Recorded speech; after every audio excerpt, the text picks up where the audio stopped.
الإمام علي زين العابدين بن الحسين السجاد عليهما السلام، إمام أهل البيت في عصره وزمانه.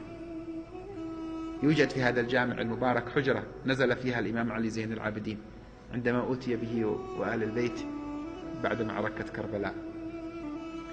الإمام علي زين العابدين بن الحسين خرج ذات يوم وهو متوجه إلى الكعبة. هذا الرجل كان يصلي 1000 ركعة في اليوم والليلة. لا تقول لي كيف وبحسبها بالدقيقة. ابدأ واظب على 11 ركعة صلاة الوتر ستبدأ تفهم هذا الكلام. هذا كلام عمل. دخل إلى المسجد وعليه السكينة والهدوء وصلى ودعا الله وعبد، ثم خرج. عند خروجه تلقاه رجل من الذين في نفوسهم شيء على أهل البيت والعياذ بالله، وهذا من النفاق. فلما رآه أمام الناس قال: أنت الذي يدعونك تدعى بزين العابدين؟ قال: نعم. قال: أنت شين العابدين. يقول لي: من هذا الكلام؟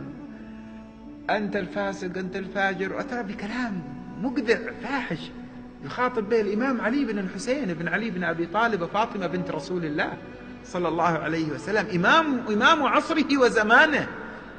فغضب بعض الناس الذين مروا وسمعوا الكلام، قال: دعوا الرجل يكمل.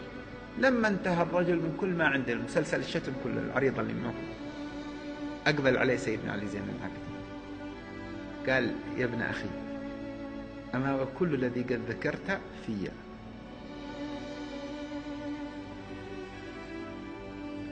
وما خفي عنك أعظم، ألك حاجة أقضيها لك تلقاء نصيحتك التي بذلتها لي؟ أنت أحسنت لي، نصحت. بكى الرجل قال: أشهد أنك ابن رسول الله.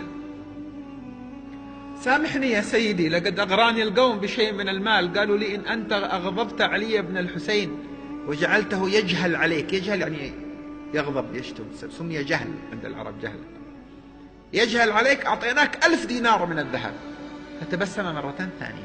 تعرف تتبسم عندما يسيء إليك أحد؟ هذا أول شيء تعمله عمليا. كل ما يسيء إليك أحد تبسم في وجهه. مدة التبسم استحضر حالك مع الله، فكر ما الذي يرضي الله في الرد قبل أن ترد. تبسم مرة أخرى وقال: أهذه يعني بس على 1000 دينار؟ قال: نعم. قال: أما ولو أخبرتنا لا أعطيناكها دون أن نحوجك إلى أن تغضبنا فنجهل عليك. هل عندنا 1000 دينار؟ أعطوه 1000 دينار. سمعت؟ لا تقول ذاك علي بن الحسين الذي أعطاه يعطي. هي أخلاق، هي إرث هذه الأمة، هي سمو المعاملة مع الله عز وجل. انظر كيف ادفع بالتي هي أحسن. ترجمت عملا. سيدنا علي زين العابدين دفعها بالتي هي أحسن. ماذا أثمرت؟ فإذا الذي بينك وبينه عداوة كأنه ولي حميم.